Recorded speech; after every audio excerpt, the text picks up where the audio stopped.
और चलिए इसी बीच रुक कर लेते हैं इस वक्त की बड़ी खबर की ओर, जो कि मंदसौर से सामने आ रही है। दरअसल पूर्व विधायक यशपाल सिसोदिया ने एक पोस्ट किया, पशुपतिनाथ की प्रतिमा के मुख पर दरार पड़ रही है। तो ये पोस्ट कर उन्होंने इस बात की जानकारी दी और उन्होंने कहा कि यदि ऐसा है तो विशेषज्ञों से सलाह ली जाए, प्रतिमा के क्षरण को तुरंत रोका जाए। यशपाल सिसोदिया ने सीएम से भी इस बारे में मांग की है, जहां पुरातत्व विभाग को दिशा निर्देश सीएम दे, ये उनका कहना है। आपको बता दें कि पूर्व विधायक यशपाल सिसोदिया ने एक पोस्ट कर पशुपतिनाथ की प्रतिमा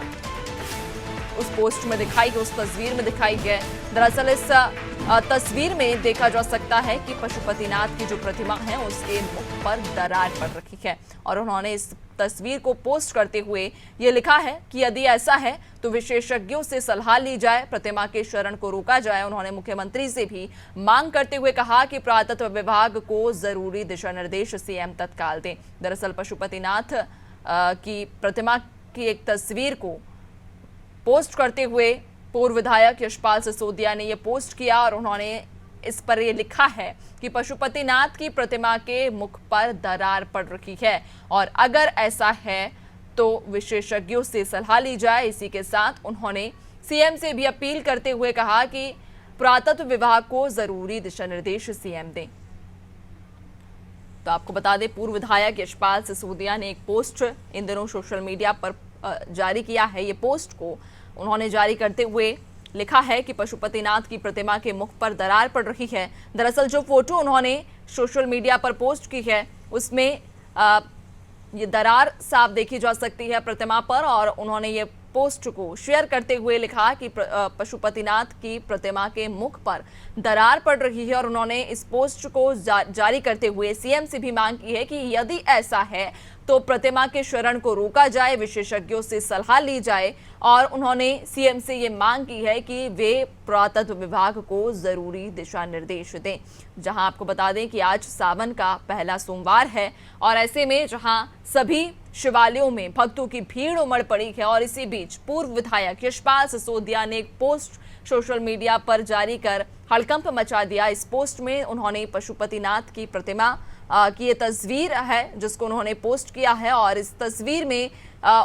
जहां पशुपतिनाथ की प्रतिमा के मुख पर दरार देखी जा रही है और उन्होंने इस फोटो को पोस्ट करते हुए ये लिखा भी है कि पशुपतिनाथ की प्रतिमा के मुख पर दरार पड़ रही है और अगर ऐसा है, यदि ऐसा है तो विशेषज्ञों से सलाह ली जाए, प्रतिमा के क्षरण को रोका जाए। तो वहीं उन्होंने सीएम से भी मांग की है, उन्होंने अपील सीएम से की है कि वे पुरातत्व विभाग को जरूरी दिशा निर्देश जारी करें।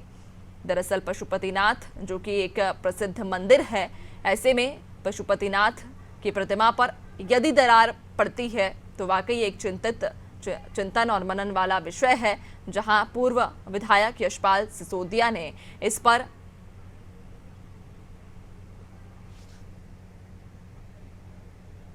चलिए ज्यादा जानकारी भी लेंगे। हमारे साथ पूर्व विधायक यशपाल सिसोदिया जी जुड़ चुके हैं। बहुत स्वागत है आपका यशपाल जी अनादि टीवी पर। नंसी जी बहुत बहुत धन्यवाद जी। यशपाल जी, एक तस्वीर आपने इन दिनों सोशल मीडिया पर जारी की है, पशुपतिनाथ की प्रतिमा की यह तस्वीर है। हालांकि तस्वीर में स्पष्ट तो नहीं समझ आ पा रहा है, आप विस्तार से बताइएगा कि क्या वाकई पशुपतिनाथ की प्रतिमा के मुख पर दरार पड़ रही है? नंसी जी, निश्चित रूप से आज सावन का पहला सोमवार है और पहले सोमवार के दिन अगर मुझे सोशल मीडिया के माध्यम से ही जब ये जानकारी मिलती है, उस पर वीडियोस मुझे प्राप्त होते हैं, फुटेजेस प्राप्त होती है, मुझे फोटोग्राफ प्राप्त होते हैं और मेरा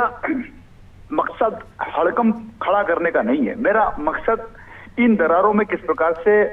फिलअप किया जाए, इसको किस प्रकार से भरा जाए, किस प्रकार से प्रतिमा संरक्षित हो सके, संरक्षण इसका हो सके, क्षरण इसका रोका जा सके, ये मेरा मकसद है। और मैंने माननीय मुख्यमंत्री डॉक्टर मोहन यादव जी को एक्ट पर इसकी जानकारी दी है और मैंने चूंकि कलेक्टर मंदसौर इस मंदिर के प्रबंधक होते हैं, अध्यक्ष होते हैं, तो उनको भी मैंने टैग किया एक्ट पर और मैंने माननीय मुख्यमंत्री जी से आशय की मांग करी है नैन्सी जी कि भारत की सरकार का जो पुरातत्व मंत्रालय है, आर्कोलॉजिकल डिपार्टमेंट है, और मध्य प्रदेश की सरकार का जो पुरातत्व मंत्रालय है, जो पुरातत्व आर्कोलॉजिकल देखते हैं, उनकी विषय विशेषज्ञों की टीम को यहाँ भेजना चाहिए और इन दरारों को किस प्रकार से पाटा जाए, इन दरारों को किस प्रकार से रोका जाए और आने वाले समय में भी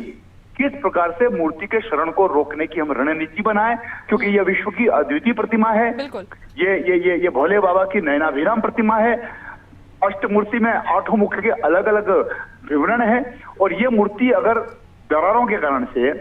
और क्षरण के कारण से अगर हाथ से चली जाएगी तो पीढ़ियां हमें कभी माफ नहीं करें। बिल्कुल बिल्कुल, आपने सही कहा। चूंकि पशुपति नाथ का जो दरबार है या पशुपति नाथ की जो प्रतिमा है वो वाकई में एक बेहद ही अनोखी प्रतिमा है, और यहाँ पर भक्तों की जो भीड़ है वो भी भारी संख्या में उमड़ती है। लेकिन ऐसे में यशपाल जी, आपसे एक और सवाल मेरा कि आप कह रहे हैं कि आपने सभी संबंधितों को इससे आपने उन्हें जानकारी दे दी है, लेकिन अगर समय रहते इस पर कोई एक्शन नहीं लिया गया या संज्ञान नहीं लिया गया तो आप अपने स्तर पर क्या कुछ आने वाले समय में कदम उठा सकते हैं?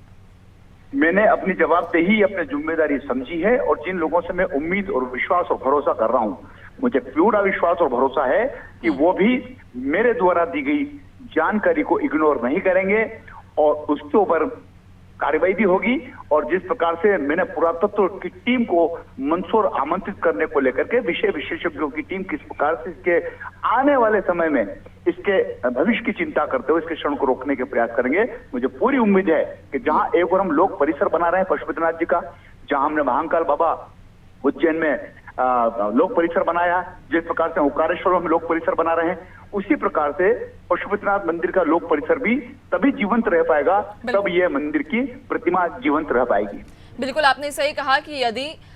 उस विजन के साथ में हम चल रहे हैं कि वहां पर एक कॉरिडोर बनाना है, तो कॉरिडोर तभी संभव हो पाएगा जब पशुपति नाथ की प्रतिमा जीवंत रह पाएगी। बहुत शुक्रिया आपका यशपाल जी हमारे साथ जुड़ने के लिए और चर्चा के लिए। तो आपको बता दें कि पशुपतिनाथ की प्रतिमा के मुख पर दरार पड़ रही है। ये पोस्ट दरअसल पूर्व विधायक यशपाल सिसोदिया ने अपने सोशल मीडिया हैंडल पर जारी करते हुए उन्होंने लिखा है कि यदि ऐसा है तो इस पर तत्काल संज्ञान लिया जाना चाहिए, प्रतिमा की शरण को रोका जाए। उन्होंने सीएम से भी मांग की है कि यदि ऐसा है तो पुरातत्व विभाग को वे जरूरी दिशा निर्देश जारी करें।